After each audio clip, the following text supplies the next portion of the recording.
Hi friends, welcome back to our YouTube channel. ఈరోజు TG TET June 2026కు సంబంధించిన ఇన్షియల్కి response షీట్స్ని అయితే official వెబ్సైట్లో update చేశారు. దానికి సంబంధించిన ఇప్పటికే 2-3 వీడియోలు అయితే అప్లోడ్ చేసిన. ఆబ్జెక్షన్స్ ఎట్లా పెట్టాలి, ఎంత ఫీజు ఉంటుంది, దానికి సంబంధించిన లాస్ట్ డేట్ ఎప్పటి వరకు ఉంది, ఈ విషయాలన్నీ కూడా నేను క్లియర్గా స్టెప్ బై స్టెప్ చెప్తా, ఎట్లా ఆబ్జెక్షన్స్ పెట్టాలనేది. సో ఖచ్చితంగా వీడియో అయితే ఫస్ట్ నుంచి లాస్ట్ వరకు చూడండి. లైక్ చేయడం మర్చిపోద్దు. చాలామంది వీడియోని చూస్తున్నారు కానీ లైక్ చేయట్లేదు. మిత్రులందరూ కూడా లైక్ చేయండి. లైక్ చేస్తేనే ఇంకొంతమందికి ఈ వీడియో రీచ్ అవుతుంది. సో ఖచ్చితంగా లైక్ చేయండి. హైప్ అనే బటన్ వస్తాయి, హైప్ అనే బటన్ నొక్కండి. సబ్స్క్రైబ్ చేసుకోండి. మీకు మనం అప్లోడ్ చేసే ప్రతి వీడియో నోటిఫికేషన్ రూపంలో రావాలంటే నోటిఫికేషన్లో ఆల్ అనే ఆప్షన్ని సెలెక్ట్ చేసి పెట్టుకోండి. ఓకేనా? ఇక్కడ అఫీషియల్ వెబ్సైట్లో ఓపెన్ చేయగానే మనకి ఈ విధంగా కనిపిస్తుంటుంది. ఫస్ట్ మనకు ఇనిషియల్ కీ కనిపిస్తుంది, ఇది డౌన్లోడ్ చేసుకోండి. రెస్పాన్స్ షీట్స్ ఉంటాయి. రెస్పాన్స్ షీట్స్ అనేది మీకు పర్సనల్గా మీరు రాసిన ఎగ్జామ్లో ఏ ఆప్షన్ మీరు ఎన్నుకున్నారు అనేది అక్కడ చూపిస్తుంది. దాని కింద కరెక్ట్ ఆన్సర్ ఏది, తర్వాత మీరు ఎంచుకున్న ఆప్షన్ ఏది, ఆ విధంగా రెస్పాన్స్ షీట్లో చూపిస్తుంది. ఆబ్జెక్షన్స్ ఏ విధంగా తెలపాలి, ఇది మనకు చాలా ఇంపార్టెంట్.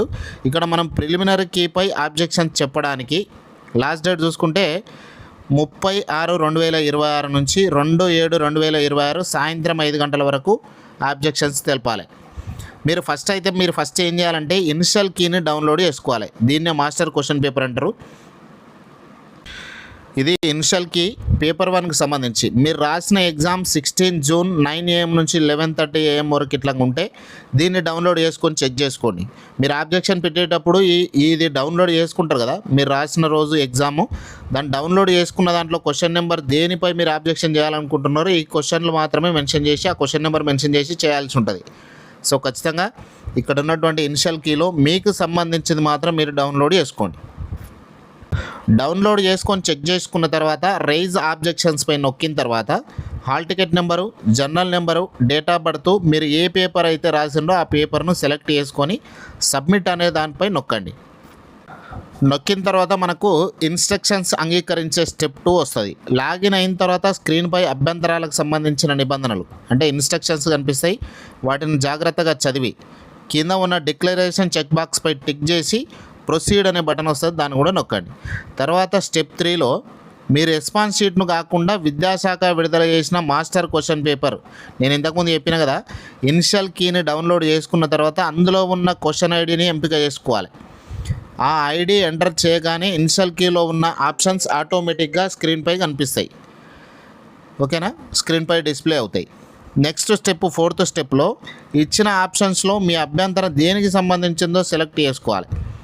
ఒకవేళ ఉదాహరణకు ఇచ్చిన ఆన్సర్ తప్ప, 1 కంటే ఎక్కువ సమాధానాలు ఉన్నాయా, అసలు ఆప్షన్లో సరైన సమాధానమే లేదా, లేక ప్రశ్న అసంపూర్తిగా ఉంది, ఈ విధంగా ఆప్షన్స్ను ఎంపిక చేసుకోవాలి. ఆ తర్వాత మీ ప్రకారం సరైన ఆప్షన్ ఏదో ఎంచుకున్న తర్వాత మీరు ఎంచుకున్న సమాధానాన్ని గల కారణాన్ని గరిష్టంగా 1000 క్యారెక్టర్లలో టెక్స్ట్ బాక్స్లో వివరించాలి. దీంతోపాటు సదరు పాఠ్యపుస్తకం అంటే ఆ బుక్ నేము, ఆ పేజీ నెంబరు, అకాడమిక్ ఇయరు మరియు ఆథర్ పేరు వంటి వివరాలు స్పష్టంగా నమోదు చేయాలి. తర్వాత స్టెప్ 6లో 1 కంటే ఎక్కువ ప్రశ్నలపై అభ్యంతరాలు ఉంటే యాడ్ బటన్ వస్తుంది, దానిపై కూడా క్లిక్ చేసి ఇంకో క్వశ్చన్ కూడా ఆ ఆబ్జెక్షన్ అయితే చెప్పవచ్చు. అవన్నీ పూర్తయిన తర్వాత సబ్మిట్ అనే బటన్పై నొక్కితే యువర్ సబ్మిషన్ ఈజ్ కంప్లీటెడ్ అని స్క్రీన్పై వస్తుంది. మరి ఆబ్జెక్షన్స్ తెలపడానికి ఏమన్నా ఫీజు ఉంటుందా? ఇక్కడ నో ఫీజు అనేది ఎలాంటి ఫీజు లేకుండా ఆబ్జెక్షన్స్ చెప్పవచ్చు. ముఖ్యంగా ఈసారి ఆబ్జెక్షన్స్ పెట్టడానికి మొబైల్ ఫోన్ ద్వారా కూడా యాక్సెస్ ఇచ్చారు కాబట్టి ఫోన్ నుంచే సులభంగా అప్లై చేసుకోవచ్చు. ఇక్కడ ఈ క్వశ్చన్ ఐడి ఆధారంగానే ఆబ్జెక్షన్స్ పెట్టాల్సి ఉంటుంది. ఈ క్వశ్చన్ ఐడి అంటే ఏంటంటే మనకు ఇనిషియల్ కీ లేకపోతే మాస్టర్ క్వశ్చన్ పేపర్లో ఉన్నటువంటి ఆ ఐడి, ఆ క్వశ్చన్ నెంబర్ని మెన్షన్ చేసి ఆబ్జెక్షన్ పెట్టాలి. మీ ఆబ్జెక్షన్ అనేది కంపల్సరీ ఎస్సీఆర్టీ లేకపోతే తెలుగు అకాడమీ పాఠ్య పుస్తకాలలో ఉండే విధంగా చూసుకోవాలి. వేరే విధంగా సబ్మిట్ చేస్తే తీసుకోదు. సో ఖచ్చితంగా ఎస్సీఆర్టీ బుక్స్ కానీ తెలుగు అకాడమీ బుక్స్ కానీ చూసి ఆ విధంగా అప్డేట్ చేయాల్సి ఉంటుంది. ఇక మరి ఫలితాల విషయానికి వస్తే ఈ అభ్యంతరాల విండో ముగిసిన తర్వాత అంటే జూలై 2వ తారీఖు 5 PM వరకు ఆబ్జెక్షన్స్ తెలుపుతాం కదా, జూలై 2 తర్వాత మేబీ ఒక 7 days అట్లా తీసుకుంటారు. ఈ ఆబ్జెక్షన్స్పై నిపుణుల కమిటీ పరిశీలించి ఫైనల్ కీని విడుదల చేస్తారు. ఈ ఫైనల్ కీ విడుదలతో పాటు రిజల్ట్ కూడా ఇస్తారు. యాక్చువల్లీ మనకు అధికారిక షెడ్యూల్ ప్రకారం అయితే జూలై 28 నుంచి జూలై 31 మధ్య టెట్ ఫలితాలు విడుదలవుతాయని. కానీ మన అంచనా ప్రకారం జూలై 15వ తారీఖు లోపలనే దీనికి సంబంధించిన రిజల్ట్స్ ఇచ్చే అవకాశం అయితే ఉంది.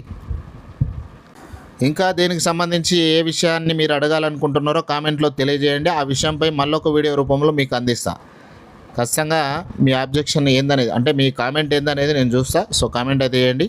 Thank you very much. Like చేయడం మర్చిపోవద్దు.